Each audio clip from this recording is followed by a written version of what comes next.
Coming in hot from the desert, here to talk about self-love. So self-love is something that I don't know how long people have been talking about it, but you sure do hear about it on the internet a lot, right?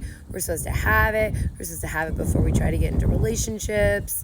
Our life supposedly gets better when we feel it. And of course, for anyone who has either not had it or had it, you know that it's hard to not have it, and it feels great to have it. So let's talk about how do you get there?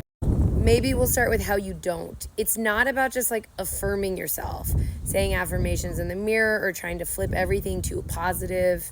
You've heard me say it before, but I think that's like putting a scratch and sniff sticker over a pile of poo. Genuine self-love, as far as I can tell, is about knowing and accepting who we are and who we are in full, like having all of the parts of us welcomed back into expression and experience. Now, what I mean by that is early in life, when we realize we need these parents to give us food and love us and keep us safe and warm and all that, we often alter how we show up in order to keep them close. What that looks like is you're pushing parts of you out of expression, like partitioning yourself into a basement closet, as it were.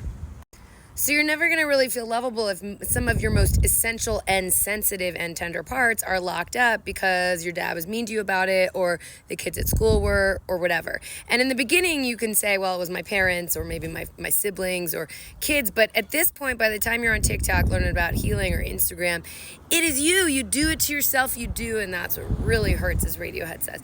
So if you want to love yourself, it's about courting those parts back into your experience and actually giving them space to feel as bad as they feel, not good. They have to feel bad because that's how they feel, being locked up, being scapegoated. And then once you let them like off gas all those bad feelings and move them and hit your bed and cry and feel like kind of layer after layer go down into the shame layers, that like, am I good enough? Am I lovable? Am I acceptable? Once you do all that, then you're going to lighten your load, feel woven in as a whole human being, all your parts kind of like getting a place at the table.